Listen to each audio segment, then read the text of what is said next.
السلام علیکم۔ آج میں آپ کے لیے لے کے آئی ہوں حمیرہ احمد کا ایک چھوٹا سا مکمل ناول ہے جس کا نام ہے وہ میرا تھا۔ شروع کرتے ہیں۔ دونوں ہاتھ ریلنگ پہ جمائے وہ جھک کر ٹیرس سے نیچے دیکھ رہی تھی۔ دور دور تک کالونی میں خاموشی اور اداسی کا راج تھا۔ شام کی نیلاہٹ ہر سو اترنے لگی تھی۔ پرندے اپنے گھروں کو لوٹ رہے تھے۔ اونچے خوبصورت بنگلے قطار میں خاموشی سے کھڑے تھے۔ فضا میں ایک نامحسوس سا بوجھل پن تھا۔ دلچسپ اور بے رنگ سا منظر۔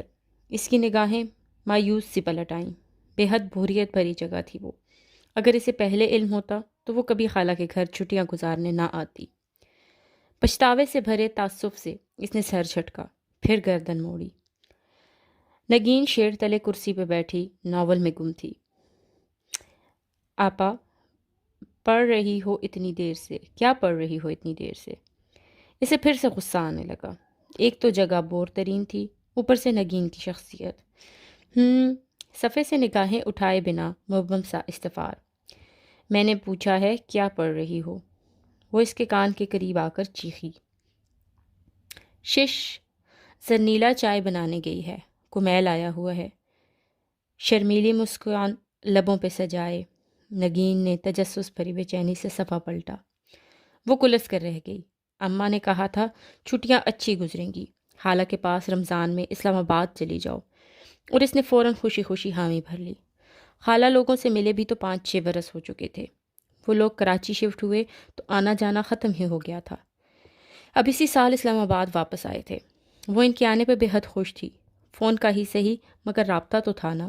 اور یوں ہی باتوں باتوں میں اس نے نگین کو کہہ ڈالا تھا، میرا گمان ہے تم آج بھی 6 سال پہلے والی نگین ہوگی، اینک والی، تیل لگائے، ٹی وی، اخبار یا کتاب میں گھسی ہوئی۔ تمہارا گمان غلط بھی تو ہو سکتا ہے ہانی، میں بہت بدل گئی ہوں۔ نگین نے اپنے ازلی سادہ انداز میں اسے یقین دلایا تھا، مگر جب ہانی نے یہاں آ کر اسے دیکھا تو اسے یقین ہو گیا کہ اس کے گمان واقعی سچ نکلے ہیں۔ 6 سال پہلے بھی نگین ویسی ہی تھی، آنکھوں پہ موٹے عدسے والا شیشہ، تیل میں گدھی چوٹی اور چہرے پر چھایا ہونک پن۔ وہ ایک ٹائم ٹیبل کے تحت چلتی تھی، اپنا نہیں، ٹی وی چینلز کا ٹائم ٹیبل۔ مارننگ شو شروع ہونے سے پہلے 1 منٹ قبل وہ جاگتی، پھر چشمہ اٹھایا اور بھاگ کر ٹی وی چلایا۔ پھر پہلا وقفہ آنے تک وہ بنا پلک جھپکے اسکرین پر نگاہیں گاڑے بیٹھی ہوتی۔ وقفے میں منہ دھونے اٹھتی، ٹی وی کے دلدارہ ڈراموں کی نشر مقرر بھی دیکھا کرتی۔ وہ وقت ڈراموں سے بچتا، ان میں سے وہ ناولز لے کر بیٹھ جاتی، کرسی پر ٹانگیں چڑھائے، تیل میں گدھی چوٹی کندھے پہ ڈالے، وہی تاریخی چشمہ پہنے، کتاب میں گھس کر پڑھتی نگین اسے بہت بور کر رہی تھی۔ کہاں ہے یہ ہونک لڑکی اور کہاں وہ لاہور کی پرنسس، خوبصورت، پر اعتماد اور پرجوش، ٹپ ٹاپ سے رہنے والی، جس کے سلکی لمبے بال شانوں پہ لہرا رہے ہوتے، فیشن اور سٹائل جس پر ختم تھے۔ وہ ہر دم ہر چیز میں شغل تلاشتی تھی، اور جو اب ادھر آدم بیزار بور قسم کے اسلام آباد پھنس گئی تھی، اس سے تو بہتر تھا کہ لاہور ہی میں رہتی، جہاں ہر دم رونق اور شغل ہوتا تھا۔ ہائے اللہ، کیا ہوا؟ نگین کی کرا وہ گھبرا کر پلٹی۔ شاہنیل نے زرنیلا کے اوپر چائے گرا دی۔ وہ پریشانی سے سینے پر ہاتھ رکھے پڑھتی جا رہی تھی۔ دفع ہو جاؤ نگین۔ وہ پیر پٹخ کر دوبارہ ریلنگ کے پاس چلی آئی تھی۔ کالونی ویسی ہی ویران پڑی تھی۔ اس کی بوریت انتہا کو پہنچ چکی تھی، اور قریب تھا کہ وہ واپس جانے کا فیصلہ کر لیتی، جب اس نے سامنے والوں کے گیٹ میں زن سے داخل ہوتی گاڑی دیکھی۔ ریلنگ پہ ہاتھ رکھے ہانی نے گردن اونچی کر کے دیکھا۔ کوئی گاڑی کا دروازہ کھول کر باہر نکل رہا تھا، ایک ہاتھ سے موبائل کان پہ لگائے، دوسرے سے لاک میں چابی گھماتا۔ وہ جو بھی تھا بہت ہینڈسم تھا، نیلی جینز پہ سیاہ شرٹ، لمبا قد اور صاف رنگت۔ وہ اب گیٹ بند کرنے واپس پیچھے جا رہا تھا، فون بدستور کان سے لگا تھا۔ اس کے ساتھ ہی گاڑی کے پچھلے دروازے سے ایک گورا نکلا تھا، بلیک فائنر۔ ہانی کے ذہن میں بے اختیار یہ خیال ابھرا۔ گیٹ بند کر کے اب وہ اندر جا رہا تھا۔ پھر جب اس نے اپنے پیچھے دروازہ بند کیا تو ہانی نے رکی ہوئی سانس باہر نکالی۔ اوف، کتنا ہینڈسم تھا، لیکن ملک دشمن۔ نگین، نگین، وہ دوڑ کر اس کے پاس آئی۔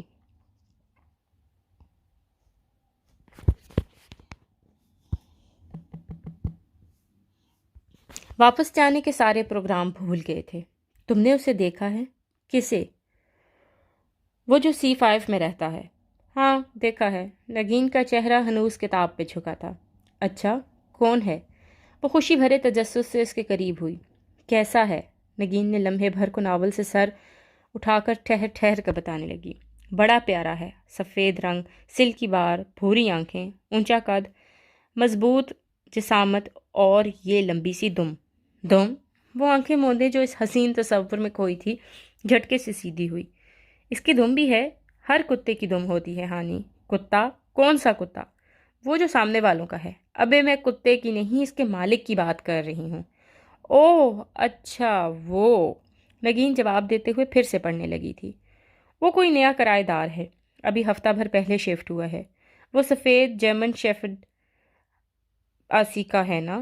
سنا ہے انگلینڈ سے آیا ہے، کتا بھی ساتھ میں لایا ہے۔ چلو پھر اس کے گھر چلتے ہیں۔ وہ کچھ سوچ کر اٹھی۔ نگین نے پہلی دفعہ ناول سے چہرہ اٹھا کر حیرانی سے اسے دیکھا۔ مگر کیوں؟ یہ تم بتاؤ، تمہارے ناول کی ہیروئن ہیرو سے کیسے ملی تھی؟ وہ زرنیلا کمیل کے گھر بریانی دینے گئی تھی، تو بس ہم بھی اس کے گھر بریانی دے کر آتے ہیں۔ چلو، مگر ہانی جب زرنیلا گئی تو آگے سے پھاڑ میں گئی تمہاری زرنیلا۔ اس نے غصے میں ناول کھینچا اور بنا دیکھے پیچھے پھینکا۔ سیڑھیوں سے چھو کر کپڑوں کی گٹھڑیاں اٹھائے آ رہا تھا۔ ناول اس کے سر پر گرا۔ وہ ایک چیخ کے ساتھ گٹھڑیوں سمیت پیچھے گرا۔ تمہارا ناول تو چیختا بھی ہے، ہانی حیرت سے بولی۔ سامنے کوئی نہیں تھا مگر نگین دیکھ چکی تھی۔ میرا ناول؟ وہ سیڑھیوں کی جانب گھوری۔ رکو تو، وہ پیچھے لپکی۔ سیڑھیوں پہ تینوں گٹھڑیاں اوپر نیچے پڑی تھی۔ نگین ان کے درمیان ہاتھ مار رہی تھی۔ مر گیا یا بچ گیا؟ بچ گیا۔ اس نے خوشی خوشی کہیں سے کتاب کھینچ نکالی۔ اوہ، مار دیتا ہے باجی۔ چھوڑو، کہیں اندر کراہ رہا تھا۔ 12 سالہ کام والا لڑکا۔ اس کی ڈرامے بازیوں سے وہ اچھی طرح واقف تھیں۔ نگین نے جھک کر اس کی نبض چیک کی۔ زندہ ہے یہ، اور ہانی اسے ہاتھ سے کھینچ کر نیچے لے آئی۔ لاؤنج کے اس طرف کچن تھا۔ کھلے دروازے سے خالہ چولہے کے پاس کام کرتی دکھائی دے رہی تھیں۔ خالہ، وہ بہت خوشگوار موڈ میں پکارتی ہوئی اندر آئی۔ بڑی خوشبو آ رہی ہے، کیا پک رہا ہے؟ کریلے۔ کریلے؟ اس کی مسکراہٹ غائب ہو گئی، حلق تک کڑوا ہو گیا۔ پھر فریج پر نظر پڑی تو ذرا امید بندی۔ خالہ، کل کا کون سا سالن رکھا ہوگا؟ ٹینڈے وینگن۔ وہ مصروف سی ہانڈی میں چمچ ہلا رہی تھی۔ اب بلا ٹینڈوں میں وینگن ڈال کر کون کھاتا تھا سوائے خالہ کے؟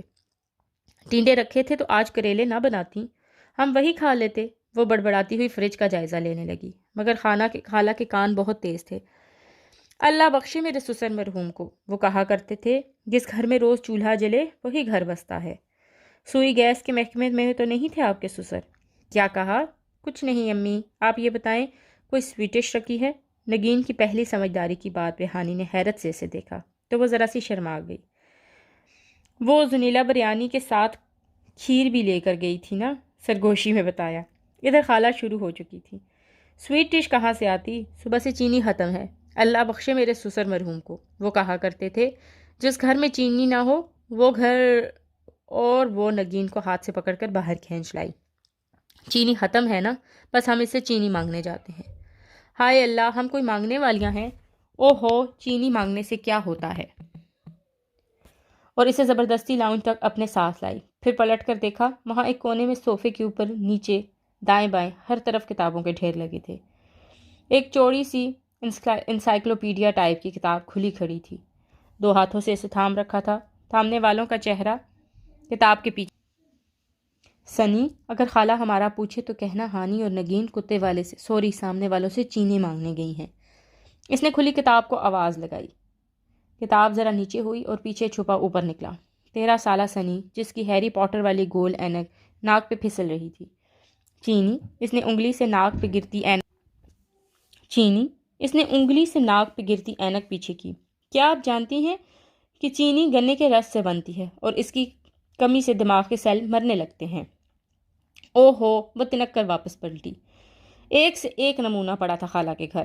لاہور سے ادھر آ رہی تھی تو سہیلیاں کہہ رہی تھیں کہ خالہ کے کسی ہینڈسم بیٹے سے منگنی کروا کر آنا۔ اب ان کو کیا بتاؤں کہ خالہ کے بچے دو ہی اچھے، اور اتنے اچھے کہ اپنے کسی کام کے نہیں رہے۔ خالو بھی خالہ کے سسر کی طرح مرحوم ہو چکے تھے اور پیچھے عجب تکون چھوڑ کر گئے تھے۔ اس نے کتے والے کی بیل بجائی، پھر ایک ہاتھ سے کھلے بال سوارے، دوسرے ہاتھ نے ابھی تک نگین کا ہاتھ دبوچا ہوا تھا۔ وہ بے حد ڈری سہمی گھبرائی سی ادھر ادھر دیکھ رہی تھی۔ تم کیوں پریشان ہو؟ ہانی، اگر اس نے ہمیں ڈانٹ دیا تو ہم فوراً سے گھر کر فوت ہو جائیں گے۔ ٹھیک ہے، ڈوب مرو نگین، بندہ ہی ہے، کتا تو نہیں کہ کھا جائے گا۔ اور اسی پل کتے کے زور سے بھونکنے کی آواز آئی۔ وہ ڈر کر پیچھے ہٹی۔ شش رومیو، بی کوائٹ، کوئی برآمدے کے دروازے سے نکلتے ہوئے کتے کو نرمی سے ڈانٹ رہا تھا۔ بھونکنے کی آواز فوراً رک گئی۔ واہ، کتا تو بڑا رومانٹک رکھا ہے جناب نے، رومیو استبے ساختہ سے رہا۔ قدموں کی آواز قریب آئی اور گیٹ کا ہک ہٹا، پھر دروازہ اندر کو کھلا۔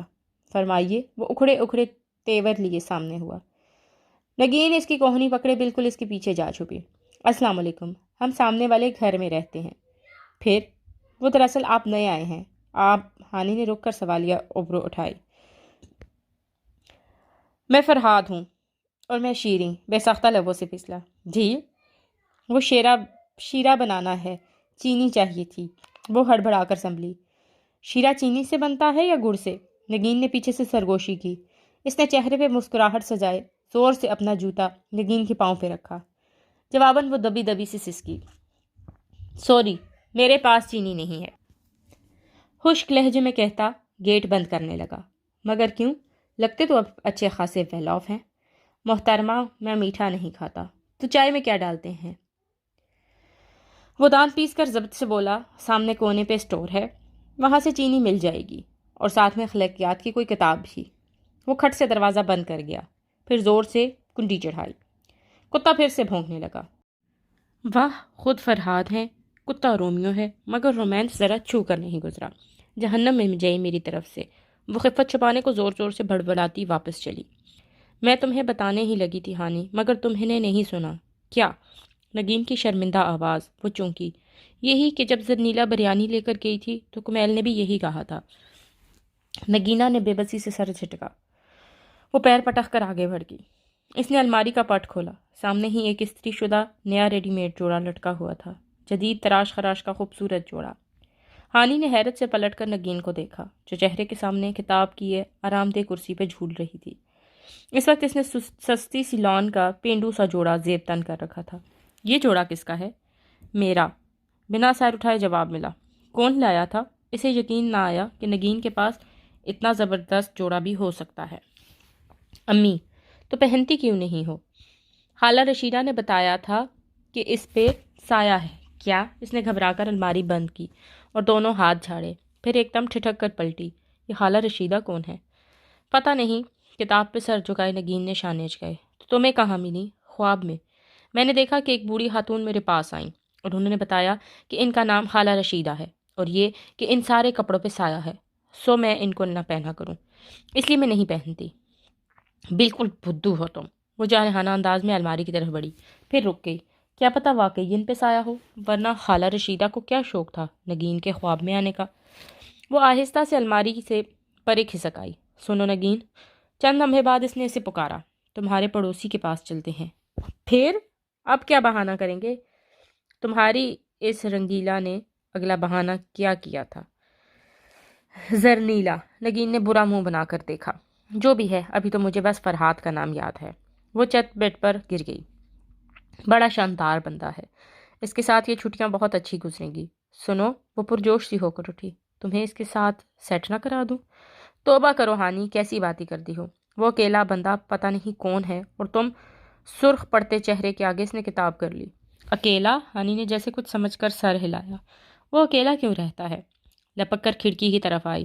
پردہ ہٹایا تو سامنے اس کا ٹیرس دکھائی دے رہا تھا۔ اس کو اپنے شکوک صحیح ہوتے نظر آ رہے تھے۔ ایک اکیلے بندے کو اتنا بڑا گھر کرائے پہ لینے کی کیا ضرورت تھی؟ صرف ایک پورشن کیوں نہیں لیا اس نے؟ وہ آنکھیں سکیڑے اس کے ٹیرس کو دیکھ رہی تھی۔ مجھے کیوں گمان ہو رہا ہے نگین کہ ضرور کوئی بات ہے، ورنہ اتنا بڑا گھر لے کر کیوں رہتا؟ اس نے اس دن ہمیں چینی بھی نہیں دی کہ کہیں ہم اس کے گھر کے اندر نہ آ جائیں، کہیں کوئی گڑبڑ ضرور ہے۔ تم سن رہی ہو یا نہیں؟ ہاں ہاں، نگین نے گھبرا کر کتاب سے سر اٹھایا۔ تم کہہ رہی ہو اس کی بے چینی چینی میں گڑبڑ ہے؟ نہیں، گڑبڑ تمہارے دماغ میں ہے۔ اچھا چلو، آج سنی کے پاس ہونے کی خوشی میں جو خالہ نے کھیر بنائی ہے وہ اسے دے کر آتے ہیں۔ مگر اماں نے تو اس لیے بنائی ہے کہ وہ دودھ بچا پڑا تھا، اور اسے کیا پتا کس لیے بنائی ہے، بس چلو۔ وہ تیزی سے بالوں میں برش کر رہی تھی۔ سنگھار میں اس کے آئینے میں اس کا عکس نمایاں تھا، کھلتے ہوئے گلابی رنگ کی چوڑی دار آستینوں والا لمبا فراک اور پاجامہ پہنے، سلکی بال، آنکھوں میں کاجل لگائے وہ بہت اچھی لگ رہی تھی۔ اپنی تیاری سے مطمئن ہو کر پلٹی تو نگین ادھر نہیں تھی۔ یہ کدھر گئی؟ وہ سیڑھیاں اتر کر نیچے آئی تو لاؤنج میں وہ این ٹی وی کے سامنے بیٹھی تھی، بنا نگاہیں جبکہ وہ اسکرین کو دیکھ رہی تھی۔ ہانی نے گھڑی دیکھی، 8 بج گئے تھے۔ اب نگین سے کچھ کہنا بیکار تھا۔ کونے میں کتابوں کے ڈھیر میں سنی کا سر دکھائی دے رہا تھا۔ اسے یکدم ایک خیال آیا، سنی تم کتنے اچھے ہو، وہ خوش دلی سے کہتی اس کے ساتھ آ کر بیٹھ گئی۔ سنی نے سر اونچا کیا، پھر مشکوک نظروں سے اسے دیکھتے ہوئے انگلی سے ناک پہ پھسلتی اینک پیچھے کی۔ سنی، مجھے لگ رہا ہے آج بارش ہوگی، ہے نا؟ مجھے بھی کچھ ایسا ہی لگ رہا ہے۔ اس نے بغور ہانی کو بے تکلف مسکراہٹ کو دیکھا۔ عموماً وہ ہر وقت جلی بھنی رہتی تھی۔ مجھے بارشیں بہت پسند ہیں۔ اس نے مزید بے تکلفی بڑھانا چاہی۔ کیا آپ جانتی ہیں کہ ہر سیکنڈ پورے کرۂ ارض پر جتنی مقدار میں بارش ہوتی ہے اتنا ہی پانی ہر سیکنڈ میں زمین پر سے بخارات بن کر اڑ جاتا ہے؟ وہ پیر پٹک کر کھڑی ہوئی۔ سارا دوستانہ پن ہوا ہو گیا تھا۔ سوچا تھا اسے فرحات کے گھر اپنے ساتھ لے جائے گی، مگر اس گھر میں کوئی نارمل نہیں تھا۔ خالہ پوچھے تو بتا دینا کہ میں ذرا پڑوس میں جا رہی ہوں۔ سنی نے شرح چکائی اور پھر سے کتاب چہرے کے سامنے کر لی۔ وہ کچن میں آئی، فریج سے کھیر نکالی، پھر ٹرے میں چھوٹے ڈونگے میں ڈال کر سیٹ کی، اوپر پلیٹ رکھی، جالی دار کپڑے سے ڈھکا، ایک نظر خود کو سلیب کے چمکتے ماربل میں دیکھ کر اوکے کیا اور پھر باہر چلی گئی۔ بجلی گئی ہوئی تھی اور گیٹ کھلا تھا۔ اس کے دونوں ہاتھوں میں ٹرے تھی، سو گیٹ کیسے بجاتی؟ یا پھر فطرت غالب آ گئی؟ وہ بنا دستک دیے اندر گھس گئی تھی۔ کتا ٹانگے پسارے سو رہا تھا۔ اس نے شکر کیا۔ برآمدے سے اندر کھلنے والی کھڑکی کا دروازہ نیم وا تھا۔ وہ آہستہ سے دبے پاؤں برآمدے کی سیڑھیاں چڑھنے لگی، جب اندر سے آتی آواز نے اس کے قدم روک دیے۔ جی جی سر، آپ فکر نہ کریں۔ اور پھر ایک جاندار سا کہکا۔ وہ فرحاد ہی تھا۔ ہانی ذرا سی دیوار کی اوٹ میں ہو گئی۔ مجھ پہ بھروسہ رکھیں، میں نے کہا نا، میں بلاسٹ چاند رات کو ہی کروں گا۔ اچھا ہے عید والے دن لوگوں کے گھر صفِ ماتم بچھی ہو تو کتنا مزہ آئے۔ ٹرے اس کے ہاتھوں میں لرز گئی، آنکھوں کے سامنے اندھیرا چھانے لگا۔ جی، جب تک آپ کا کام نہ ہو جائے میں ادھر پاکستان میں ہی رہوں گا، جیسے ہی کام ہوگا میں واپس آ جاؤں گا۔ آواز خاموش ہو گئی، شاید اس نے فون بند کر دیا تھا۔ وہ الٹے قدموں باہر کو بھاگی، گیٹ کھلا ہی رہ گیا، بند کرنے کا ہوش ہی نہیں رہا تھا۔ بس ایک خیال حواسوں پہ چھا گیا تھا، دہشت گرد۔ یقین ہو گیا تھا وہ شخص دہشت گرد تھا، تبھی وہ کہے کہ اکیلا کیوں رہ رہا ہے۔ نہ اس نے اسے آفس وغیرہ جاتے دیکھا اور نہ کسی کو اس کے پاس آتے دیکھا۔ آخر بات وہی نکلی، اسے بم بلاسٹ کرنا تھا۔ کیوں؟ آخر کیوں اس کے گمان سچ نکلتے تھے؟ اس نے ٹرے سلیب پر پٹھی اور حواس باختہ سی لاؤنج میں آئی۔ نگین اسی طرح ہتھیلیوں پر چہرہ گرائے ٹی وی اسکرین کو دیکھ رہی تھی۔ نگین، وہ دہشت گرد ہے، وہ غیر ملکی ایجنٹ ہے، وہ پاکستان میں دھماکہ کرنے آیا ہے، اس نے چاند رات پہ بلاسٹ کرنا ہے۔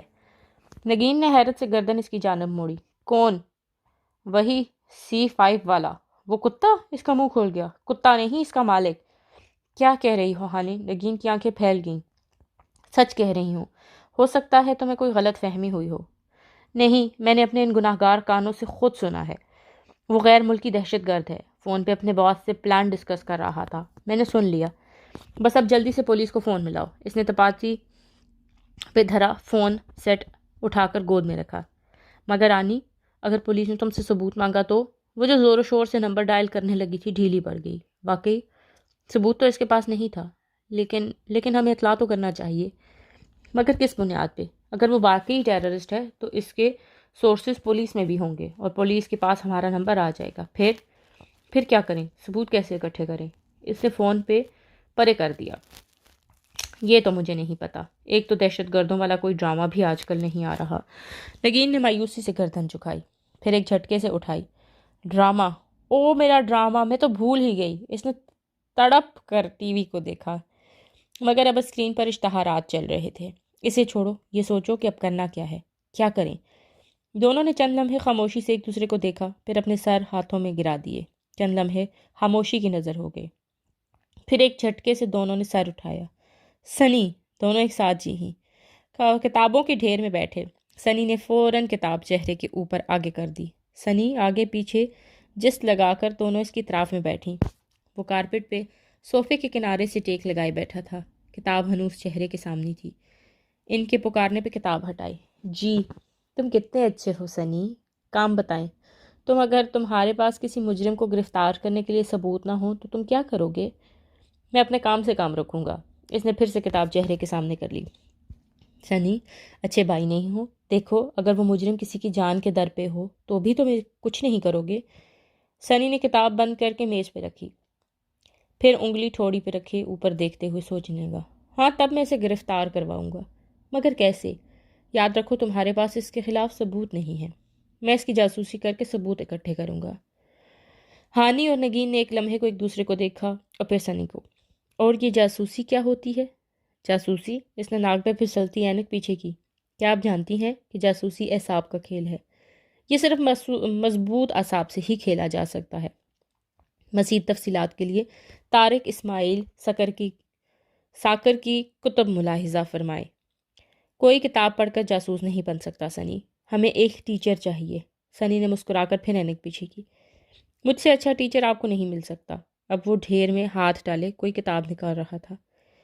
جاسوسی کا پہلا اسٹیپ، ٹارگٹ کی روٹین کا جائزہ۔ سنی کاؤچ پہ بیٹھا پاؤں میز پر رکھے کتاب سے پڑھ پڑھ کر بول رہا تھا۔ وہ دونوں کھڑکی کے سامنے جڑی بیٹھی تھی۔ سنی نے کہیں سے ایک دو دوربین نکال کر ان کو دے دی تھی۔ وہ اب اسے آنکھوں سے لگائے ہانی ٹارگٹ کی ہر حرکت بتا رہی تھی، جو کہ ساتھ بیٹھی نگین تیزی سے نوٹ بک پر لکھے جا رہی تھی۔ لکھو، صبح 7 بجے وہ کتے کو لے کر واک پر نکلا، 8 بجے واپس آیا، پھر اس نے لانڈ میں بیٹھ کر چائے پی۔ اس کا کتا بھی چائے پیتا ہے؟ نگین نے بے یقینی سے سر ہٹایا۔ جواباً ہانی نے زور سے اسے کوہنی مارے۔ لکھو، ٹارگٹ نے چائے پی، اب وہ اخبار پڑھ رہا ہے۔ نگین تیزی سے لکھ رہی تھی۔ اب وہ کسی کو فون ملا رہا ہے۔ ایک تو اس دوربین سے آواز کیوں نہیں آتی؟ یہ بھی لکھوں؟ نگین نے رک کر پوچھا۔ ہانی نے اسے مارنے کے لیے کشن اٹھایا اور وہ دونوں ہاتھ سر پر رکھے نیچے گئیں۔ پہلے 3 دنوں میں انہوں نے اس کی روٹین اچھی طرح سمجھ لی۔ وہ صبح واک کے لیے گھر سے نکلتا یا پھر رات کو 7-8 بجے کے قریب، پھر رمضان شروع ہو گئے، مگر اس کی روٹین برقرار رہی اور اب بھی وہ رات 8 بجے خوب تیار ہو کر گاڑی پر نکل جاتا، پھر رات 11 کے قریب ٹیرس پر موبائل کان سے لگائے ہنس ہنس کر باتیں کرتا دکھائی دیتا۔ 11:30 بجے تک وہ سونے چلا جاتا اور وہ دوربین رکھ دیتی۔ جاسوسی کا دوسرا سٹیپ، ٹارگٹ کے جاننے والوں سے اس کے متعلق معلومات اکٹھی کریں۔ سنی کے پڑھائے گئے اسباق ان کے ذہنوں میں مسلسل گھوم رہے تھے۔ وہ جمائیاں روکتی بیزار سی کالونی کے سرے پر بینچ پر بیٹھی تھی۔ نگین قلم اور نوٹ بک تھامے مستعدی سے کھڑی تھی۔ کب آئے گا آخر اس کا اخبار والا؟ ہانی نے کوفت سے کلائی پہ بندھی گھڑی دیکھی۔ اسے گھڑی باندھنے کی قطعاً عادت نہیں تھی، مگر جیمز بانڈ کی فلموں میں اور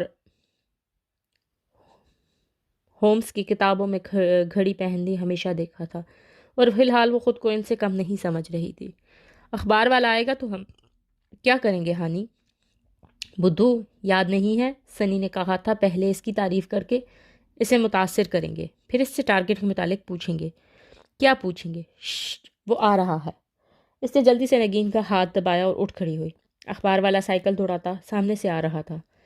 فرحات کے گھر کے باہر اس نے سائیکل روکی، رول کیا ہوا اخبار اندر اچھالا اور پھر اسی مگر انداز میں سائیکل آگے بڑھا دی۔ وہ دونوں چل کر اس کے سامنے آ گئیں۔ اخبار والے نے سائیکل آہستہ کر دی۔ بات سننا بھائی؟ جی۔ اس نے سائیکل اس کے قریب روکی۔ السلام علیکم، ہانی نے تمیز سے سلام کیا۔ تبھی نگین نے کوہنی ماری۔ اس نے پلٹ کر نگین کو دیکھا۔ کیا ہے؟ تعریف کرو نا اس کی، پرجوش سی سرگوشی کی۔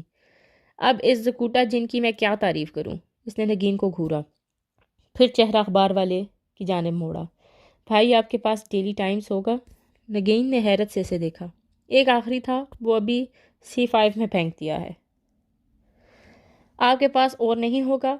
ہانی، نگین نے پریشانی سے الجھ کر اس کا بازو تھامنا چاہا، مگر اس نے اسے شش کہہ دیا۔ نہیں، اور نہیں ہے۔ نفی میں سر ہلاتے اخبار والے نے اخباروں کے بنڈل میں ہاتھ مارا تھا۔ اوہو، مجھے تو بہت ضروری چاہیے تھا۔ میرے بی اے کا رزلٹ آؤٹ ہوا ہے کل۔ آپ مجھے C5 والے سے اخبار صرف 2 منٹ کے لیے لا دیں گے نا؟ نگین ہونکوں کی طرح اسے دیکھ رہی تھی۔ مگر بی بی پلیز بھائی لا دیں۔ دیکھیں میں اتنی دیر سے آپ کو یہی کہنے کھڑی تھی ادھر۔ اب نگین سے ضبط نہ ہو سکا۔ نہیں ہے نہیں ہانی، تم یہ کہنے کو نہیں آئی تھی، تم بھول گئی ہو، تمہارا بی اے تو پچھلے سال ہی کلیئر ہو گیا تھا۔ ہم تو اس لیے یہاں کھڑے ہیں کیونکہ ہم نے اخبار والے سے اس بندے کے متعلق انفارمیشن لینا تھی۔ اس نے بوکھلا کر نگین کے منہ پر ہاتھ رکھا۔ اخبار والا مشکوک نگاہوں سے انہیں گھور رہا تھا۔ کس کی جاسوسی کر رہی ہو آپ بیوی؟ جاسوسی؟ نگین کی آنکھیں حیرت سے پھیل گئیں۔ اسے کیسے پتا چلا؟ کچھ نہیں، تم جاؤ، وہ کہنے لگی۔ نگین کا ہاتھ کھینچتی واپس لے آئی۔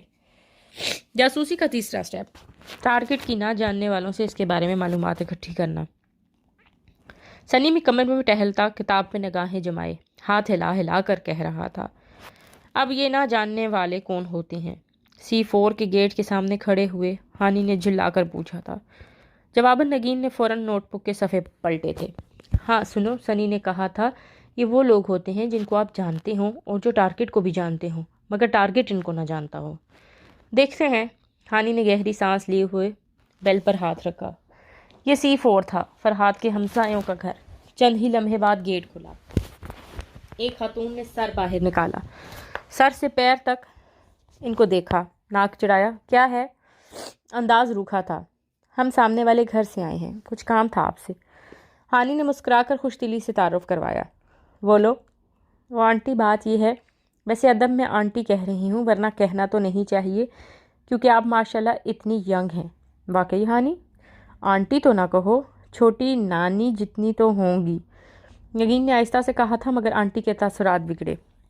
جی بالکل، ہماری چھوٹی نانی 20 ایئرس کی ہیں، نانا ابا کی دوسری وائف ہے نا، سو اس لیے نانی کہتے ہیں، ورنہ ماشاءاللہ آپ کی طرح ہی ینگ اور اسمارٹ ہیں۔ اس نے نگین کو گھور کر مسکراتے ہوئے بات سنبھالی۔ آنٹی کے تاثرات ذرا نرم پڑے، ذرا تفخر سے انہوں نے شانے اچکائے۔ ظاہر ہے اصلی عمر ظاہر ہو ہی جاتی ہے۔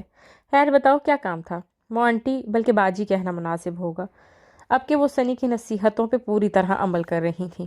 بات یہ ہے کہ ہر طرف لان کی سیل لگی ہوئی ہے، رمضان بھی شروع ہو چکا ہے۔ اب میری کزن تو ذرا پوہڑ ہے اور اس کا ٹیسٹ بھی اتنا اچھا نہیں، مگر اتنے دن سے میں آپ کو دیکھ رہی ہوں، آپ کے کپڑوں کے کلرز اور پرنٹس اتنے زبردست ہوتے ہیں کہ میں متاثر ہوں۔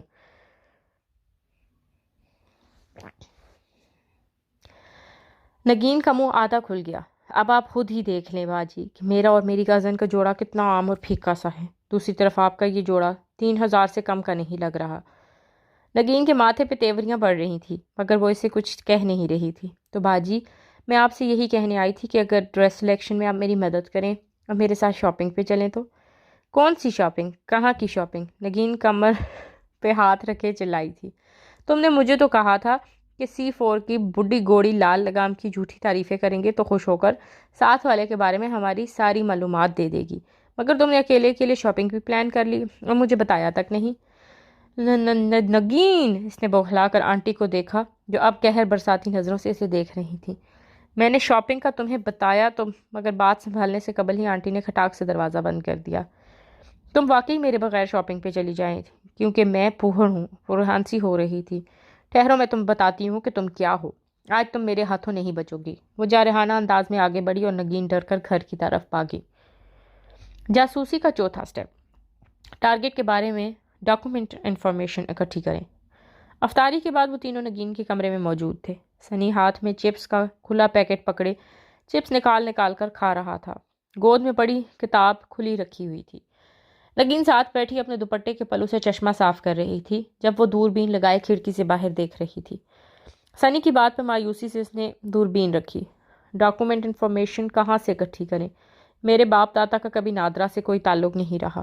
توبہ، ان کا کیوں کسی نادرا وادرا سے تعلق ہوتا؟ نگین برا مان گئی۔ تم تو چپ ہی رہو۔ وہ صبح سے اس پر جلی بھونی بیٹھی تھی۔ ہر دفعہ نگین کوئی نہ کوئی گڑبڑ ضرور کرتی تھی۔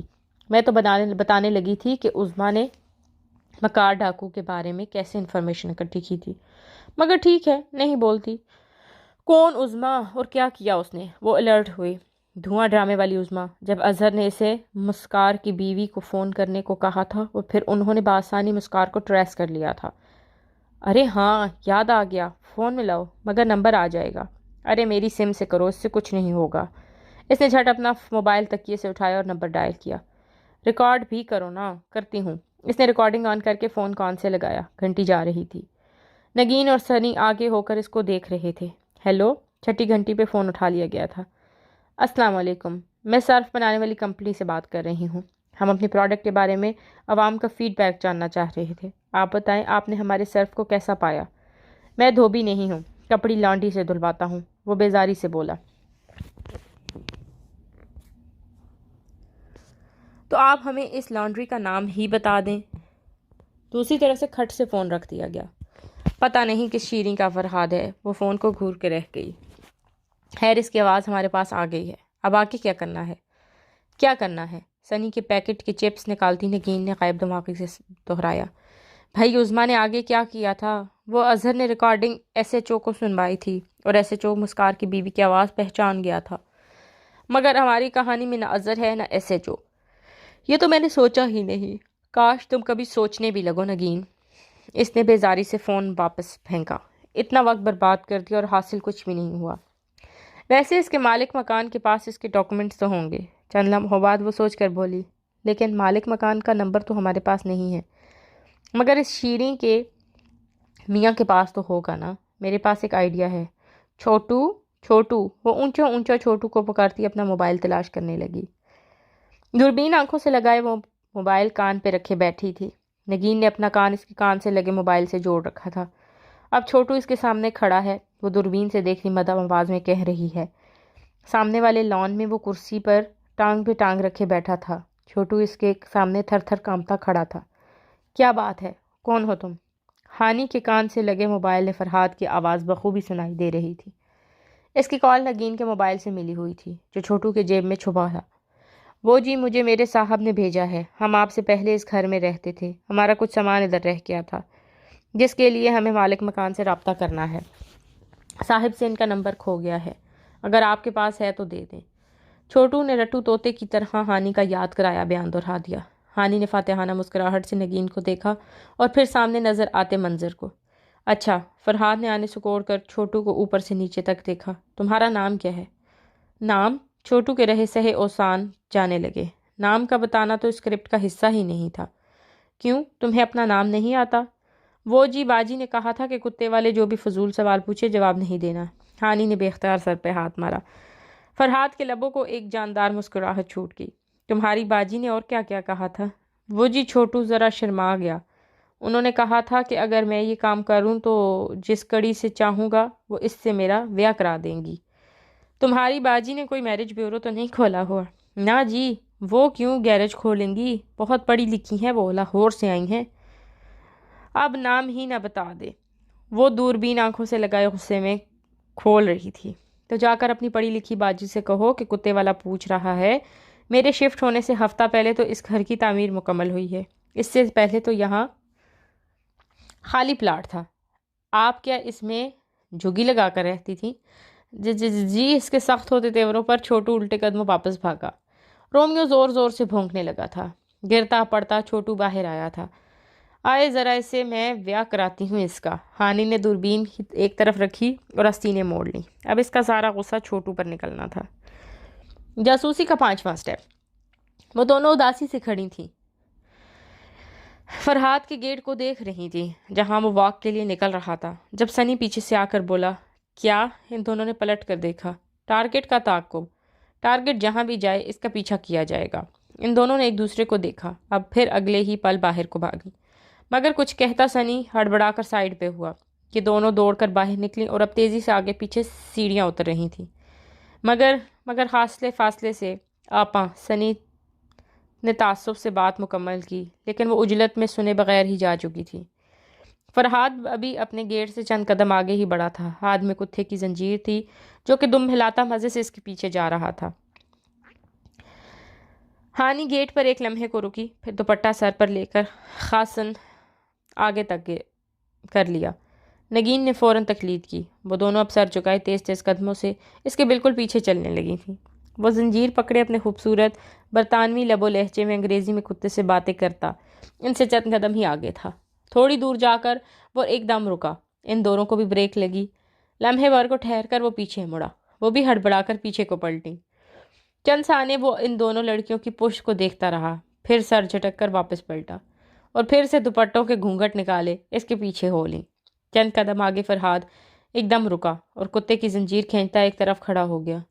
وہ جو اس کے پیچھے ناک کی سیدھ میں چلی جا رہی تھی بوکھلا گئی، مگر اس کے سوا کوئی چارہ نہ تھا کہ اب چلتی ہی رہتی، سو سر جھکائے آگے بڑھ گئی۔ وہ وہیں سڑک کے کنارے کھڑا رہ گیا۔ یہ رک کیوں گیا ہے پتہ نہیں، ذرا دیکھو تو کیا کر رہا ہے۔ نگین نے گردن ذرا سی موڑ کر دیکھا، پھر منہ بناتے ہوئے واپس سامنے کو دیکھا۔ دونوں کتے کھڑے ہم پر ہنس رہے ہیں، پھر اب کیا کریں؟ چلتے ہی رہیں۔ نگین نے شانے اچکا دیے۔ ہانی جھنجھلا کر تیز تیز قدم اٹھانے لگی۔ سارے سٹیپ فیل ہو گئے ہیں تمہارے، کوئی کام کی بات بتائی ہے تم نے ابھی تک؟ وہ نیم جان سی کاؤچ پر گری سنی پہ برس رہی تھی، جو اطمینان سے کتاب چہرے کے سامنے کیے بیٹھا تھا۔ ایک تو صبح کی گرمی، اوپر سے روزے میں واک۔ اب اس آدھے انگریز کا تو پتہ نہیں روزہ تھا یا نہیں کہ روز ہی واک پہ نکل کھڑا ہوتا تھا، مگر وہ تو بے حال ہو رہی تھی۔ آپا، میں نے کہا بھی تھا کہ فاصلے سے تعاقب کیجیے گا۔ خواب میں کہا ہوگا، ہم نے تو نہیں سنا۔ اور کیا فائدہ ہوا تعاقب کرنے کا؟ کون سی معلومات ملی؟ کیا آپ جانتی ہیں کہ تعاقب کے دوران ٹارگٹ جس سے بھی ملے یا گفتگو کرے، اس شخص سے بھی معلومات مل سکتی ہیں؟ ہاں، مگر وہ بات کر رہا تھا اپنے پیارے کتے سے۔ اب کیا میں کتے سے اس کی زبان میں بو بو کر کے شروع ہو جاؤں؟ بے شک کتے سے گفتگو میں بھی کلیو مل سکتا تھا۔ سنی بات ماننے کو تیار نہ تھا۔ جانے بھی دو، وہ بول رہا تھا انگریزوں والا پھوپھا انگریزی، جبکہ مجھے تو انگریزی فلموں والی انگریزی بھی بغیر پڑھے سمجھ نہیں آتی۔ اس کی خاک آنے تھی۔ وہ تیز پنکھے تلے بے حال سی لیٹی کراہ رہی تھی، صرف اس لیے کہ اس گھنے میسنے کو شک نہ ہو وہ کالونی کے پورے 3 چکر کاٹ کر آئی تھی۔ مگر ہانی شام کو بھی وہ کہیں جاتا ہے تب بھی تو اس کا پیچھا کیا جا سکتا ہے۔ میں نہیں کر رہی کوئی پیچھا، مجھے معاف رکھو۔ اس نے ہاتھ جوڑے۔ نگین گھٹنوں پر سر رکھے کچھ سوچنے لگی۔ یہ الگ بات تھی کہ افطاری کے بعد ذرا معدے کو قرار آیا تو وہ سارے دعوے بھول بھار کر پھر اس کے تعاقب کے لیے تیار ہو گئی۔ کار انہوں نے کالونی کے سرے پر روکی ہوئی تھی۔ وہ جانتی تھی کہ فرہاد یہیں سے گزر کر نکلے گا، اور وہ واقعی چند ہی منٹ بعد اس کی گاڑی زن سے ان کے برابر سے گزری۔ چلو، اس نے فوراً اسکلیٹر دبایا۔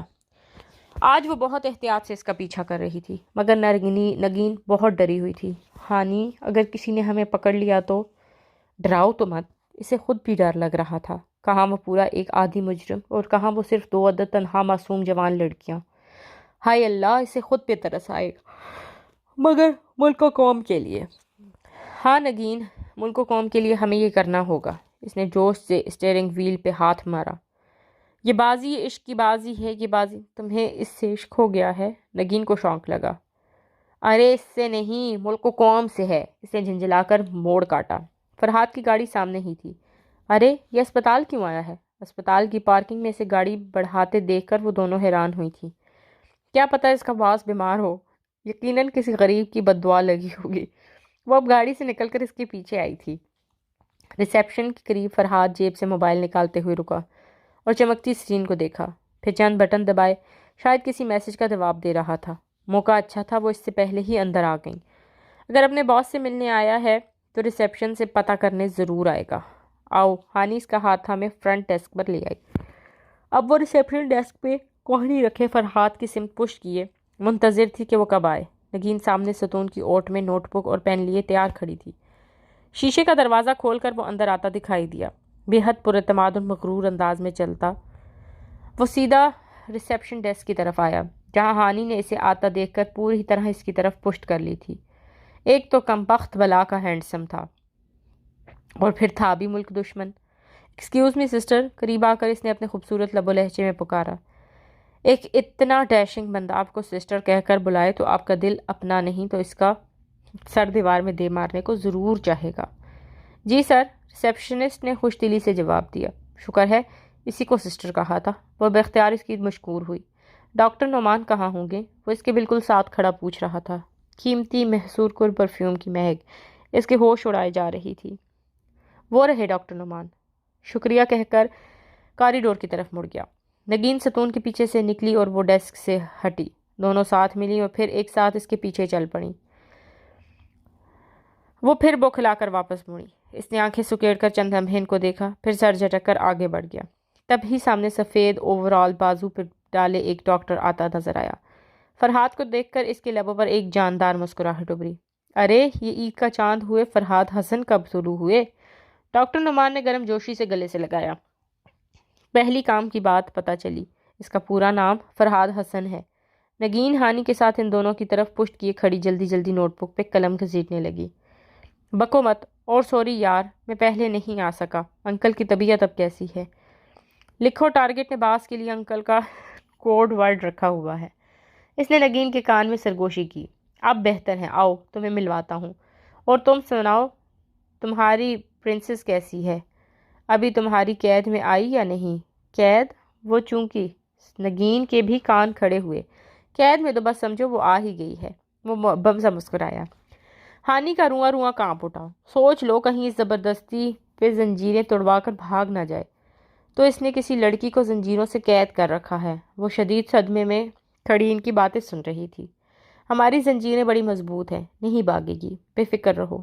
وہ دونوں اب باتیں کرتے دور جا رہے تھے۔ ہانی نے پھٹی پھٹی آنکھوں سے پلٹ کر ان دونوں کو دیکھا اور پھر نگین کو۔ یہ لڑکیاں بھی اغوا کرتا ہے؟ ہاں، اور ہم بھی لڑکیاں ہیں۔ مجھے ڈر لگ رہا ہے، اگر اس نے ہمیں دیکھ لیا تو۔ بھاگو! وہ نگین کا ہاتھ کھینچ کر دھڑکتے دل کے ساتھ اسے باہر لائی۔ بس کچھ دن کے تعاقب کی بات ہے، پھر اسے گرفتار کروا ہی لیں گے، ہانی جوش سے کہتی نگین کے ہمراہ گھر میں داخل ہوئی تھی۔ کل قیدی لڑکی کا سن کر آج انہوں نے فرحاد کا واک پہ پورا پورا پیچھا کیا تھا۔ گو کوئی کامیابی تو نصیب نہ ہوئی، مگر اس کا جوش نہیں تھا۔ میرا گمان ہے کہ یہ آج کل میں اس جگہ ضرور جائے گا جہاں اس نے اس معصوم لڑکی کو چھپا رکھا ہے۔ اور تب ہم سامنے کڑے تیور میں بیٹھی خالہ کو دیکھ ہانی کی زبان کو بریک لگی۔ خالہ؟ وہ مشکل مسکرائی۔ کہاں سے آئی ہو؟ لاہور سے۔ آپ بھول گئی ہیں پیاری خالہ۔ اس نے مسکرا کر آنکھیں جھپکیں، مگر خالہ کے تیور اچھے نہ تھے۔ اللہ بخشے میرے سسر مرحوم کو، وہ کہتے تھے لڑکیوں کو دو سونے کا نوالا، مگر دیکھو عقاب کی نظر سے۔ ان کے دور میں شیر ناپید تھے کیا؟ اسے محاورے کی ٹانگ توڑنے پر سخت غصہ آیا۔ بکو مت، وہ فرماتے تھے لڑکیاں اگر یوں لور لور پھریں تو مانو کوئی گڑبڑ ضرور ہوتی ہے۔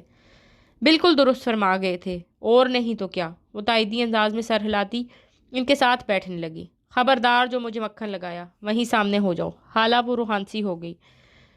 پھر نگین نے ہاتھ سے پکڑ کر اپنی طرف کھینچا کہ دم کٹی لومڑی اکیلی کیوں ہو؟ اب میری بات کان کھول کر سنو۔ صبح میرے پاس فرحاد آیا تھا۔ کون فرحاد؟ اس نے معصومیت سے نگین کو دیکھا۔ ہاں ہاں، اب تمہاری یادداشت جواب دے گئی ہے نا، خالہ تنزیہ بولی۔ وہ کہہ رہا تھا کہ اس کالونی کی لڑکیاں اخلاق و تہذیب سے بالکل آری ہیں۔ ٹھیک کہہ رہا تھا، واقعی اس کالونی کی لڑکیاں بڑی بد تہذیب ہیں۔ بجا فرمایا آپ نے۔ آگے سنیے، وہ یہ بھی کہہ رہا تھا کہ اس کالونی کی دو لڑکیاں روز اس کا پیچھا کرتی ہیں۔ ہاں تو ہوں گی کوئی دو فضول سی لڑکیاں، ہمیں کیا؟ ہمیں یہ ہے ہانی بیٹا کہ حیرت انگیز طور پر ان دونوں لڑکیوں کا حلیہ بھی تم دونوں سے بہت ملتا ہے۔ دیکھا، میں تو پہلے ہی کہتی تھی کہ آپ کی کالونی کی لڑکیاں میرے سارے سٹائل اور فیشن کاپی کرتی ہیں۔ وہ ان کی طنز پر اترا کر گردن اکڑاتے ہوئے مسکرائی۔ جی بیٹا، مگر اتفاق سے ان کے نام بھی ہانی اور نگین ہیں۔ واؤ، کتنے اتفاق ہوتے ہیں نا دنیا میں۔ بکو مت! حالہ کو جلال آ ہی گیا، اور جب اس کے جلال آتا تھا تو سنتے میں آیا تھا کہ قبر میں اس کے سسر مرحوم کی روح بھی کام اٹھتی تھی۔ تم دونوں کیا حرکتیں کر رہی ہو؟ جب جی چاہا منہ اٹھا کر پرائے بندے کے پیچھے چل دی۔ محلے میں ہماری کوئی عزت ہے، اگر بات پھیل گئی تو جانتی ہو کتنی بدنامی ہوگی۔ کتنی؟ بے اختیار لبوں سے پھسلا، پھر گڑبڑا کر زبان روکی۔ کان کھل کر سن لو، اگر آئندہ مجھے تم دونوں کی طرف سے کوئی شکایت ملی تو مجھ سے برا کوئی نہیں ہوگا۔ وہ غصے میں کہہ کر کچن کی طرف چلی گئی۔ نگین منہ لٹکائے صوفے پر گر گئی، جبکہ وہ وہیں ٹہلنے لگی۔ اس ڈاکو چور دہشت گرد کی اتنی ہمت ہماری شکایت لگائے، اب تو اس کے اندر کرانا ہی پڑے گا۔ وہ ادھر ادھر لگاتی بولے جا رہی تھی، مگر اب اماں سے نظر بچا کر ہم اس کا پیچھا کرنے نہیں جا سکتے۔ جا سکتے ہیں۔ وہ ٹہلتے ٹہلتے رکی۔ اس کی آنکھیں کسی خیال سے چمک اٹھی تھیں۔ میرے پاس ایک آئیڈیا ہے۔ وہ پرجوش چیز کے قریب آئی۔ ریسٹورنٹ کے خوفناک ماحول میں لذیذ کھانوں کی اشتہا انگیز خوشبو پھیلی تھی۔ پیچھے دھیما دھیما سا آرکیسٹرا، چمچوں اور گلاسوں کے ٹکرانے کی آواز، اے سی کی خنکی۔ وہ مدھم روشنی میں ڈوبی کونے والی میز پہ موجود تھی۔ آج فرحاد کا تعاقب ان کو اس ریسٹورنٹ میں لے آیا تھا۔ اب ہم حلیہ بدل کر جائیں گے تاکہ وہ ہمیں پہچان نہ سکے۔ نگینیا اس کی آئیڈے پہ حیران رہ گئی تھی، مگر ڈارک میک اپ، بڑے سیاہ گلاسز اور مختلف ہیئر سٹائل میں اپنا بدلہ بدلہ سوروپ اس نے نگین کو دکھایا تو وہ زیادہ متاثر نہ ہوئی تھی۔ تم پہچانی جا رہی ہو نگین ہانی، تبھی اچھی لگ رہی ہوں، مگر کوئی بات نہیں، وہ کون سا ہمیں بہت دیکھتا ہے۔ اس نے اپنے بال مسکارا ڈائی سے ریڈ ڈائی کر لیے تھے۔ اب وہ اس پہ نظر رکھے ادھر بیٹھی تھی۔ وہ سامنے والی ایک ٹیبل پر بیٹھا موبائل کے بٹن کافی دیر سے دبائے جا رہا تھا۔ اس وقت رش کم تھا۔ تبھی ویٹریس کا آرڈر لے آیا تھا، پینا کولاڈا لبالب بھرے 2 گلاس۔ 2 گلاس؟ ہانی نے گہرے گلاسز کے پار سے دیکھا۔ اس کا مطلب یہ ہے کسی سے ملنے آیا ہے، یا پھر شاید اس لڑکی کے تاوان کی رقم وصول کرنے۔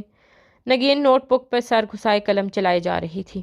ویٹر نے فرحاد کے سامنے میز پر 2 گلاس سیٹ کیے۔ وہ ابھی تک موبائل میں مصروف تھا۔ پھر سر کے خم سے شکریہ ادا کیا۔ سیاہ ڈنر جیکٹ اور سفید شرٹ میں وہ بڑا شاندار لگ رہا تھا۔ ہانی، 8 بج گئے۔ دفتن نگین نے پریشانی سے سر اٹھایا۔ ہانی نے کلائی پہ بندی گھڑی دیکھی۔ 8 بج گئے تھے۔ نہیں بجے، ابھی آدھا گھنٹہ ہے۔ اس نے اطمینان سے نگین کو تسلی دی۔ وہ جانتی تھی کہ سچ بتانے کی صورت میں نگین بدحواس سی ہو کر باہر بھاگے گی۔ دفتن وہ چونکی۔ ایک سوٹڈ بوٹڈ ادھیڑ عمر شخص فرحاد کی ٹیبل کے پاس بڑھ رہا تھا۔ یہ کون ہو سکتا ہے؟ آہٹ پہ فرحاد نے سر اٹھایا، پھر مسکراتا ہوا بولا، یقیناً اس لڑکی کا وارث ہے۔ شکل تو دیکھو کتنی مسکینوں والی ہے بیچارے کی۔ اب فرحاد گرم جوشی سے اس سے مصافحہ کرتے ہوئے کچھ کہہ رہا تھا، شاید بیٹھنے پہ اصرار، مگر اس شخص نے نفی میں سر ہلاتے کوٹ کی جیب سے ایک پیکٹ نکالا۔ ہانی کے سارے حواس بیدار ہو گئے۔ وہ بے اختیار گردن اونچی کر کے دیکھنے لگی۔ اب وہ شخص پھولا ہوا خاکی لفافہ فرحاد کو تھما کر کچھ کہہ رہا تھا۔ فاصلہ زیادہ ہونے کے باعث وہ اس کی آوازیں نہیں سن سکتی تھی۔ پھر وہ شخص چلا گیا اور فرحاد نے لفافے کو احتیاط سے اپنے کوٹ کے اندرونی جیب میں ڈالا۔ تب ہی اس کی نگاہ ان دونوں پر پڑی۔ سر جھکائے نوٹ بک پر کچھ لکھتی نگین اور گردن اونچی کر کے اس کو دیکھتی ہانی، جس نے اس کے متوجہ ہونے پر گڑبڑا کر رخ پھیرا تھا۔ فرحاد کے ماتھے پر ناگواری بھری شکن ابھری، لب بھینچ کر وہ اٹھا اور لمبے لمبے ڈگ بھرتا اس کی ٹیبل تک آیا۔ اب بھاگنا بے سود تھا۔ وہ جان کر دوسری طرف دیکھنے لگی۔ آپ دونوں ادھر کیا کر رہی ہیں؟ عین اس کے سر پر پہنچ کر وہ درشتی سے بولا۔ نگین کے ہاتھ سے قلم پھسلا، گڑبڑا کر اس نے سر اٹھایا، مگر ہانی نے پرسکون انداز میں گردن اس کی طرف موڑی۔ ہم سے کچھ کہا؟ کیا ہم آپ کو دیواروں سے بات کرنے والا لگتا ہوں؟ لگنے کو تو آپ بہت کچھ لگتے ہیں، وہ زیر لب بڑبڑائی، پھر سر جھٹکا۔ خیر آپ کی تعریف، آپ کیوں میرے پیچھے ہر جگہ پہنچ جاتی ہیں؟ مسئلہ کیا ہے آپ لوگوں کو؟ وہ خاصا برہم تھا۔ ہانی نے جواباً حیرت سے نگین کو دیکھا۔ تم ان کو پہچانتی ہو شائستہ؟ کون شائستہ؟ نگین الجھی۔ اس نے میز کے نیچے سے اپنا پاؤں نگین کے پاؤں پہ مارا۔ تم شائستہ، تم سے پوچھ رہی ہوں، یہ صاحب کون ہے اور کیوں ہمیں تنگ کر رہے ہیں؟ اپنی اداکاری کے جوہر آپ کہیں اور دکھائیے گا۔ میری بات کان کھول کر سنو تم دونوں۔ وہ آپ سے تم پر اتر آیا۔ آئندہ اگر مجھے اپنے پیچھے تمہاری صورت نظر آئی تو اپنے پاؤں پہ کھڑی نہیں جاؤ گی۔ تو یہ کیا ہمیں ٹیکسی کروا کے دو گے؟ نگین نے حیرت سے اسے دیکھا جو سختی سے 2 ٹوک بات کر کے واپس پلٹ چکا تھا۔ آیا بڑا کہیں کا نواب، سارے ڈرامے کا بیڑا غرق کر دیا، اور تم بھی تو کچھ نہیں سمجھتی ہو۔ وہ غصے سے اٹھ کھڑی ہوئی تھی۔ نگین منہ لٹکائے اس کے پیچھے تھی۔ کل ٹارگٹ نے یقیناً دھماکے کی یا اس مغویہ لڑکی کے تاوان کی رقم وصول کی ہے۔ مجال ہے جو اسے ذرا شرم آئی ہو۔ وہ مسلسل کمرے میں ٹہل ٹہل کر بورتی اپنا غصہ نکال رہی تھی۔ نگین بیک گراؤنڈ سے ٹیک لگائے ناول میں غرق تھی، اور پتہ نہیں کس معصوم لڑکی کو قید کر رکھا ہے، جانے کیا حال ہوا ہوگا اس کا۔ نگین نے بہت ذہان سے پڑھتے ہوئے صفحہ پلٹا۔ زنجیروں سے باندھ رکھا ہے اس ظالم انسان نے اسے، بس ایک دفعہ میرے ہاتھ لگ جائے، ساری زندگی کے لیے جیل نہ بھجوا دیا تو میرا نام بھی ہانی نہیں ہے۔ ہاں ہاں، نگین نے بوکھلا کر سر اٹھایا، تم نے کہا پانی نہیں ہے۔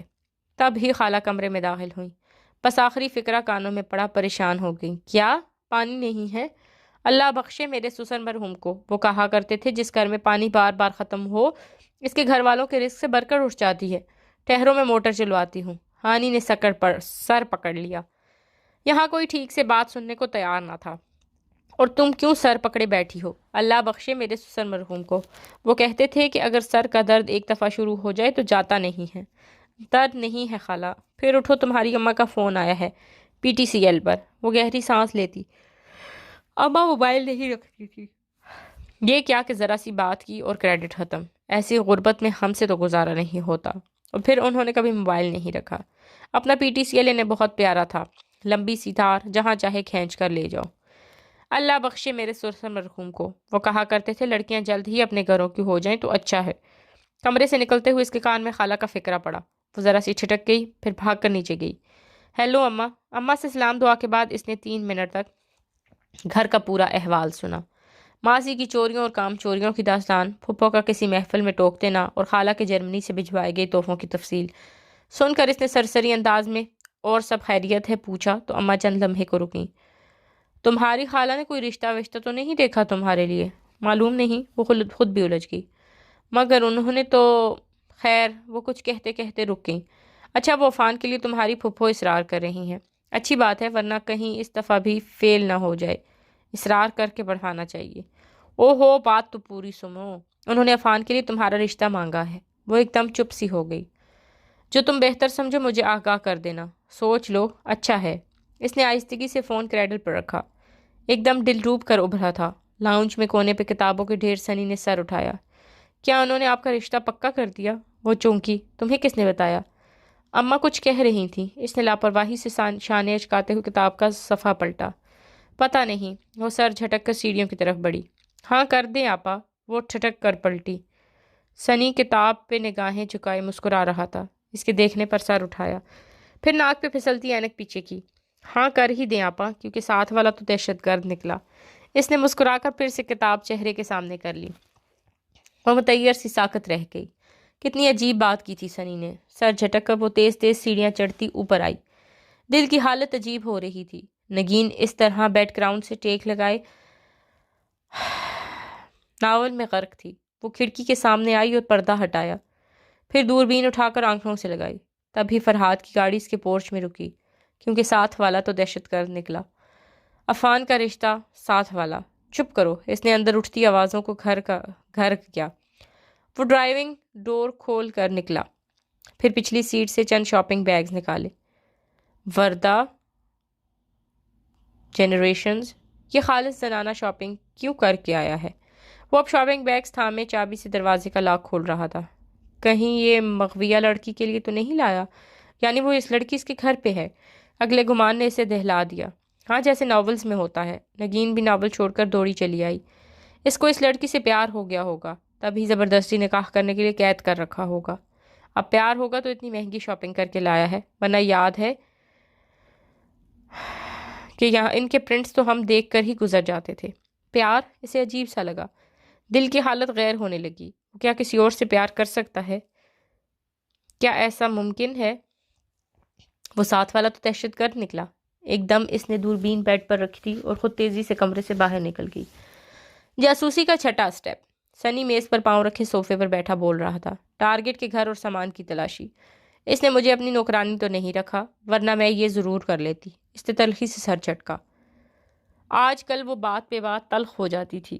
رہ رہ کر زنجیروں میں جکڑی ایک خوبصورت لڑکی تصور ذہن میں ابھرتا، جسے منت کر کے وہ ظالم مگر ہینڈسم بندہ کچھ کھلا رہا ہوگا. دفعہ دور. وہ چڑ کر کھڑی ہوئی. اب وہ عاجز آ گئی تھی اس جاسوسی سے. اوپر کمرے میں آئی تو نگین آنکھوں سے دوربین لگائے کھڑکی کے سامنے بیٹھی تھی. ہانی. اسے آتے دیکھ کر وہ خوشی سے اس کی طرف گھومی. کیا ہے؟ فرحاد ابھی ابھی گھر سے نکلا ہے. میری بلا سے دنیا سے ہی نکل جائے. مگر دل نے پوچھا. کیا واقعی؟ وہ تو دل کی نگاہیں چرا کر رہ گئی. ہانی سنو تو، میں نے خود دیکھا ہے. وہ دروازہ لاک کرنا بھول گیا ہے. وہ مغویہ یقیناً اس کے گھر میں قید ہوگی. چلو چل کے اسے آزاد کراتے ہیں. کوئی ضرورت نہیں. اسے اس لڑکی سے اب رتی برابر بھی ہمدردی نہ تھی. گھنی میسنی ادائیں دکھا کر پھنسا رکھا ہوگا بیچارے کو. اچھا ہے وہیں سڑتی رہے. مگر وہ بیچارہ کب سے ہو گیا ہانی؟ کوئی اس کے اندر ہنسا تھا. مجھے نہیں پتا. وہ جنجلا گئی. کس سے لڑ رہی ہو؟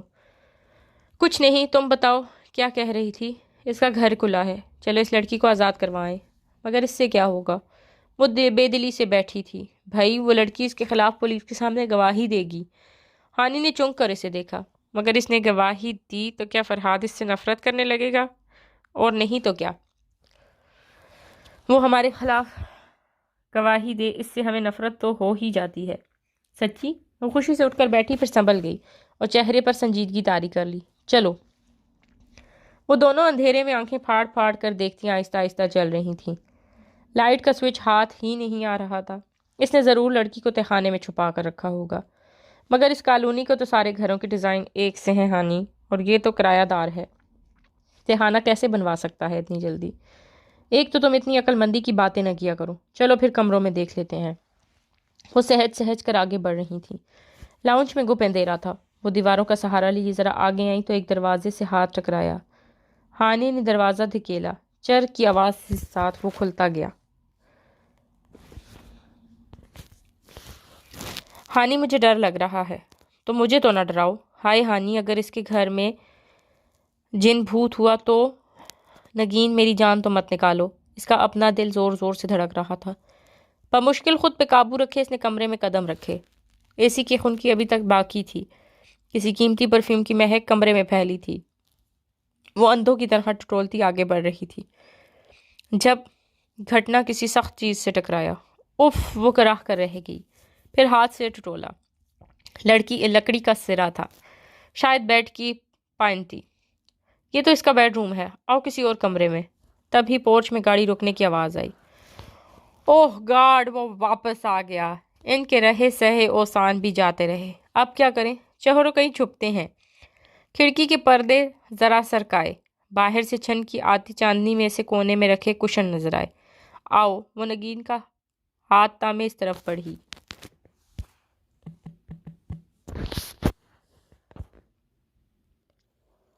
لاؤنج کے داخلی دروازے کا ہینڈل ایک کلک کے ساتھ کھلا اور بھاری بوٹ داخل ہونے کی آواز آئی۔ وہ دونوں کشن کے پیچھے بیٹھ گئیں۔ ایک بڑا کشن اپنے اوپر رکھ لیا اور پیچھے جھولتا پردہ اس پر ڈال دیا۔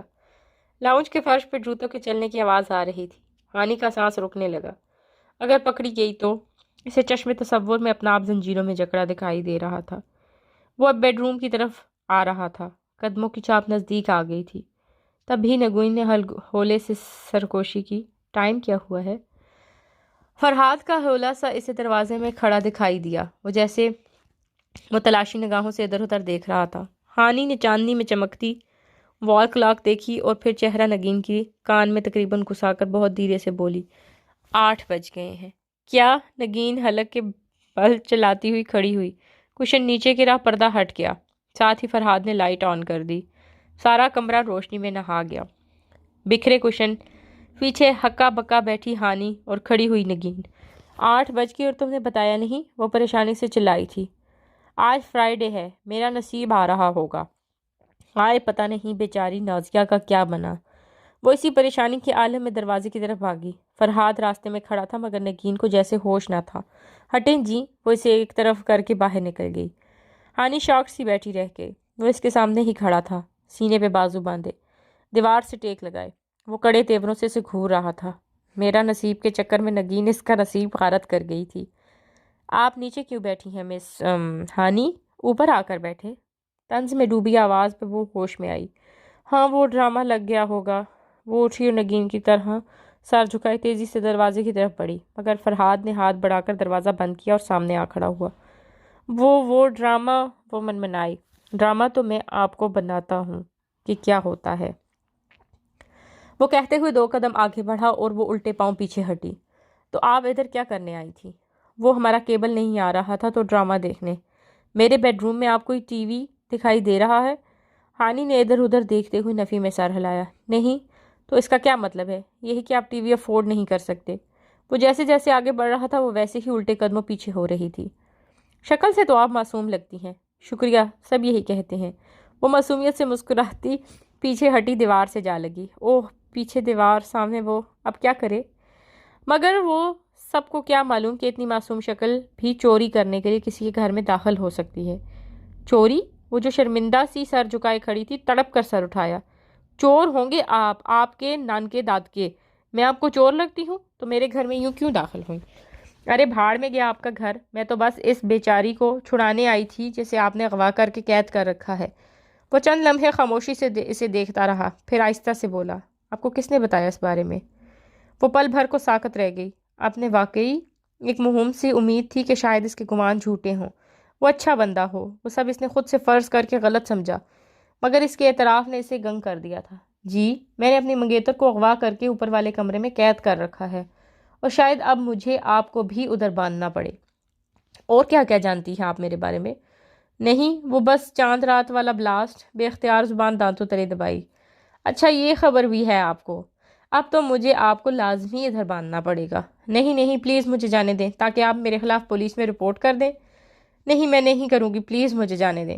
اس کا گلا رند گیا، آنکھوں سے ٹپ ٹپ آنسو گرنے لگے۔ اور میں کیسے یقین کروں کہ آپ اپنا منہ بند رکھیں گی؟ میں وہ ہکلائی۔ وہ تو پکا ارادہ تھا کہ کسی طرح یہاں سے نکلے، پھر فوراً پولیس کو فون کرے گی۔ آپ یہی سوچ رہی ہوں گی نا کہ مجھے بہلا پھسلا کر آپ یہاں سے نکلیں اور گھر جا کر چھوٹتے ہی پولیس کو کال کریں۔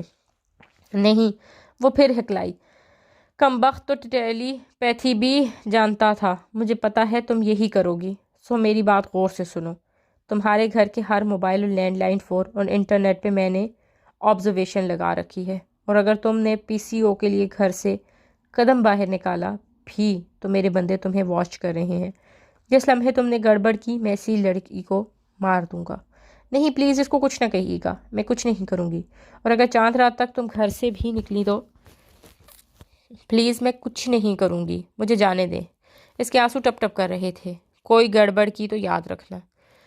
دھمکیاں میں ادھوری بات کر کے وہ سامنے سے ہٹا تو وہ بری طرح روتی ہوئی باہر نکلی۔ پھر اپنے گھر کے پاس اس نے آنسو پونچھے۔ ہانی افسردہ بیٹھی نگین اسے لاؤنج میں داخل ہوتے دیکھ کر بے اختیار اٹھی۔ تم ٹھیک تو ہو؟ آئی ایم سوری، میں چپ، وہ غرائی۔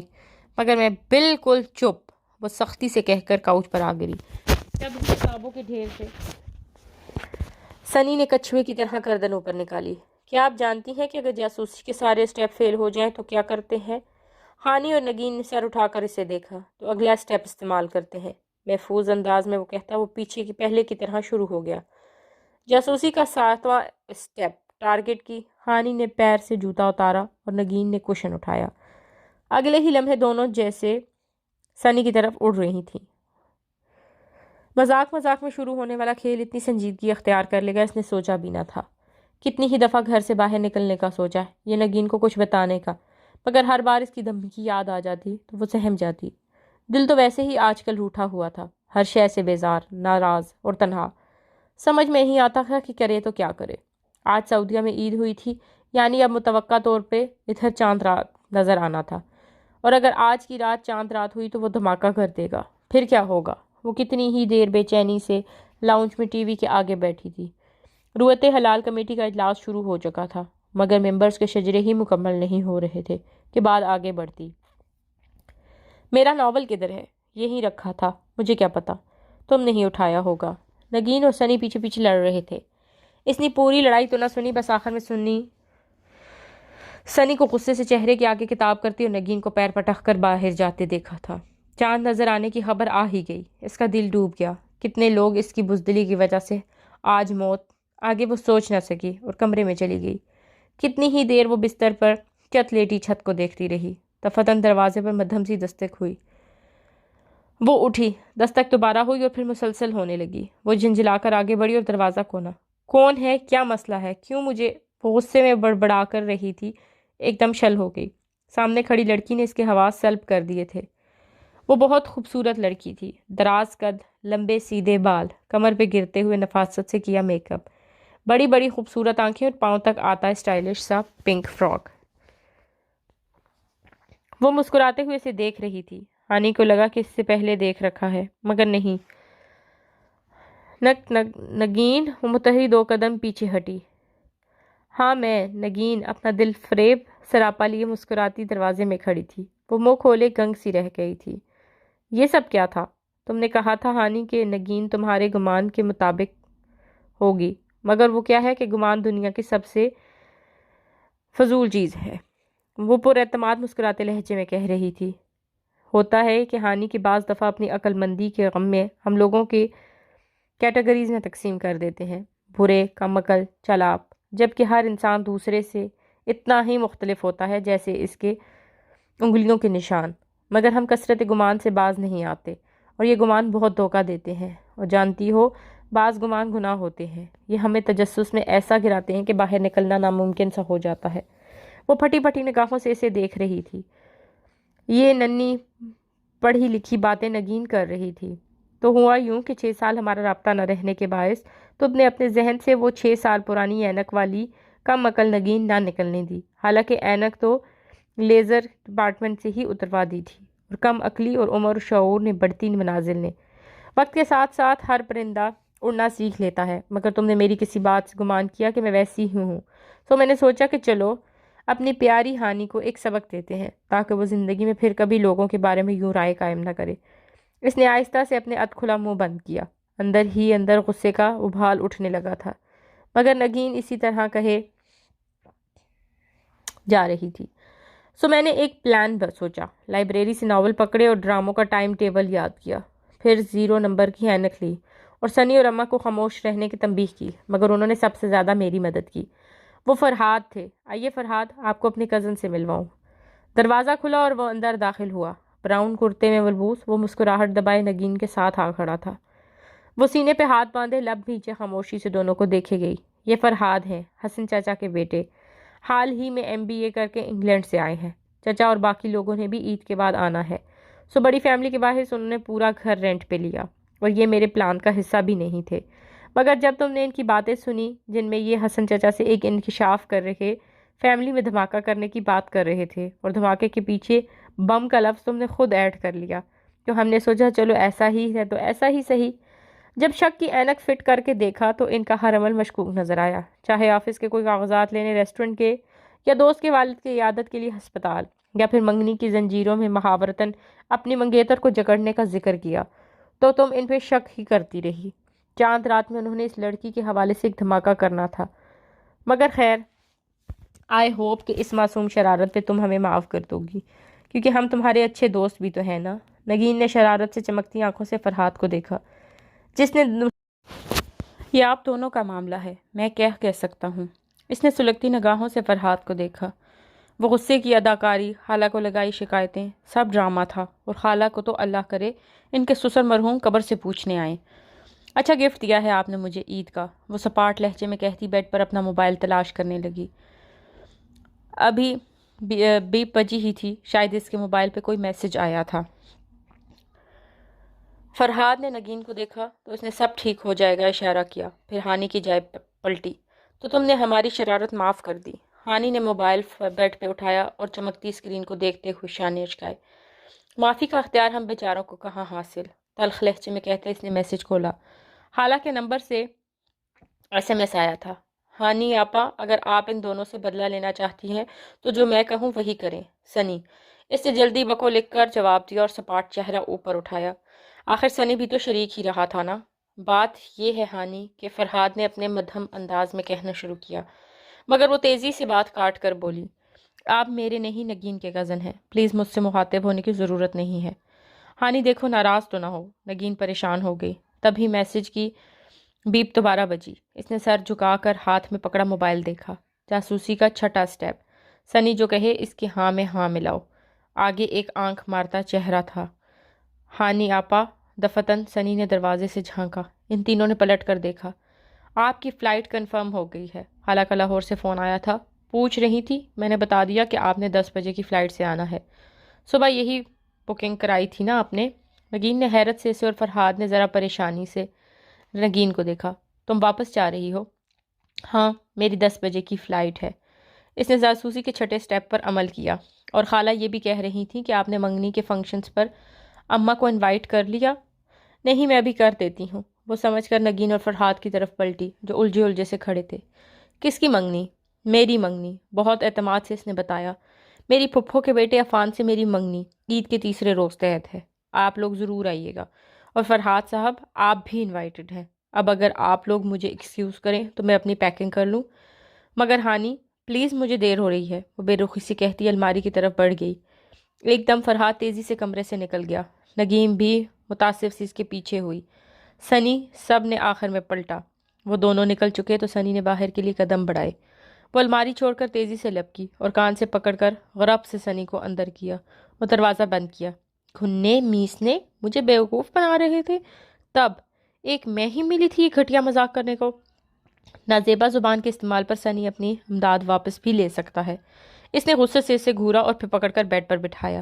یہ میری فلائٹ کس نے بک کرائی ہے؟ میں نے صبح کرا دی تھی تاکہ آپ کی فیس سیونگ ہو سکے۔ اور یہ منگنی کا چکر؟ فرحاد بھائی کو جیلس کرنے کے لیے۔ کیا مطلب؟ وہ بری طرح چونکی۔ سیدھی سی بات ہے جو آپ کی سمجھ میں نہیں آئی۔ آپ غالباً چھت پہ بیٹھی آسمان کے نظارے کر رہی تھی جب فرحاد بھائی نے آپ کو دیکھا اور فوراً حسن چاچا کو فون گھمایا کہ شادی کروں گا تو اسی لڑکی سے۔ وہ لڑکی پسند کرنے ہی ادھر آئے تھے، مگر جب آپ چینی لینے گئیں تو خواہ مخواہ جان بوجھ کر آپ کو تنگ کرتے رہے۔ نگین آپا نے آپ کو جب یہ بتایا کہ اس کے اور ہمارے رشتے کو نہیں جانتی تو انہوں نے چچا کو کہا کہ وہ تھوڑا ٹائم آپ کو تنگ کریں گے، پھر چاند رات پہ بتا دیں گے۔ یہی دھماکہ ابھی وہ کرنے لگے تھے، مگر نگین آپا نے سنی سے ایک ناول کے لیے لڑائی کر کے اس بیچارے کو غداری پر مجبور کر دیا۔ اور وہ زنجیروں والی لڑکی؟ ارے وہ تو اپنے دوست سے شیئر کر رہے تھے عنقریب آپ کو رشتے کی بیڑیاں پہنا دیں گے، کیونکہ اماں خالہ سے سرسری بات تو کر چکی ہیں۔ اصل بات تو چچا کے پاکستان آنے پر ہی ہوگی، اور تب تک اگر آپ کا ایک عدد منگیتر نکل آئے تو سوچیں فرحاد بھائی کتنا جلیں گے۔ کہیں تم اب بھی مجھے اس نے مشکوک نگاہوں سے سنی کو گھورا تو اس نے شرشانے اچکا دیے۔ سنی ایسا نہیں ہے۔ اچھا، ایک مسکراہٹ اس کے لبوں کو چھو گئی۔ تو وہ اسے پسند کرتا تھا، ورنہ ظاہر تو یہ کر رہا تھا کہ جیسے نگین سے بہت انڈرسٹینڈنگ ہو۔ تیار تو ہو کر دونوں ایسے آئے تھے جیسے ولیمہ کے دولہا دلہن گھوم رہے ہوں۔